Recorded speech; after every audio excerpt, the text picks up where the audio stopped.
बिहार की सियासत में समीकरण बदलने का मौसम शुरू हो चुका है और इस बार बिहार अधिकार यात्रा बनी है सबसे बड़ी सुर्खी।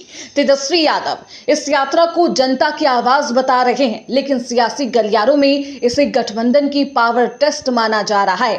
कांग्रेस और आरजेडी के बीच 66 सीटों का पेच, 50-50 की जंग और इसी जंग में छिपा है चुनावी भविष्य का फैसला।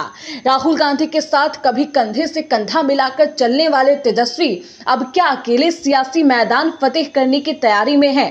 आइए इस यात्रा के पीछे आखिरकार उद्देश्य क्या है वो आपको बताते हैं। बिहार में कांग्रेस नेता राहुल गांधी की वोटर अधिकार यात्रा के बाद अब आरजेडी नेता तेजस्वी यादव यात्रा निकाल रहे हैं। तेजस्वी यादव मंगलवार को जहानाबाद से बिहार यात्रा का आगाज कर चुके हैं। यात्रा का रोड मैप बेहद दिलचस्प है। विधानसभा चुनाव को ध्यान में रखते हुए इस रोड मैप को तैयार किया गया है, जिसके चलते तेजस्वी 5 दिनों में 10 जिलों की सियासी जमीन की नब्ज को समझने की कोशिश करते हुए नजर आएंगे। और ये रोड मैप इसलिए भी बेहद दिलचस्प है कि ये तमाम जिले भारतीय जनता पार्टी का अभेद किला माना जाता है। तेजस्वी यादव अपनी यात्रा जहानाबाद से शुरू कर रहे हैं और 20 सितंबर को वैशाली में समाप्त भी कर देंगे। विधानसभा चुनाव से ठीक पहले तेजस्वी यादव की बिहार अधिकार यात्रा के जरिए सियासी माहौल बनाने की ये रणनीति है।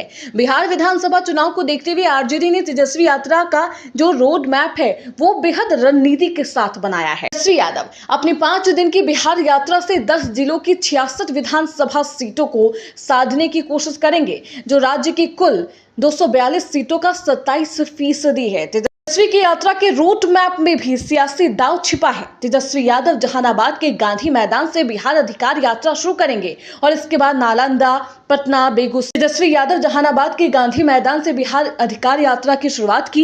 इसके बाद वो नालंदा, पटना, बेगूसराय, खगड़िया, मधेपुरा, सहरसा, सुपौल और समस्तीपुर होते हुए वैशाली पहुंचेंगे। वैशाली में यात्रा का समापन होगा। इस दौरान तेजस्वी यादव लोगों के साथ जनसंपर्क और जनसंवाद करते हुए भी दिखाई दे रहे हैं। इस यात्रा से बिहार के सियासी माहौल को आरजेडी के पक्ष में बनाने की रणनीति मानी जा रही है। राहुल गांधी की वोटर अधिकार यात्रा में इंडिया ब्लॉक के सभी दल शामिल, लेकिन तेजस्वी यात्रा सिर्फ आरजेडी की यात्रा है।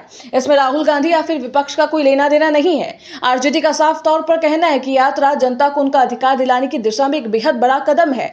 जिलों से होकर गुजरेंगे, उनमें 66 विधानसभा सीटें आती है। ये बिहार की कुल 243 सीटों का 27% अपने अंदर वोट समेटे हुए है। साल 2020 में इन 66 सीटों पर नीतीश कुमार के नेतृत्व वाली एनडीए और तेजस्वी यादव के नेतृत्व वाली महागठबंधन के बीच लगभग बराबर की लड़ाई थी। सुपौल जिले में महागठबंधन का खाता भी नहीं खुला था, तो जहानाबाद में एनडीए को एक भी सीट नहीं मिली थी।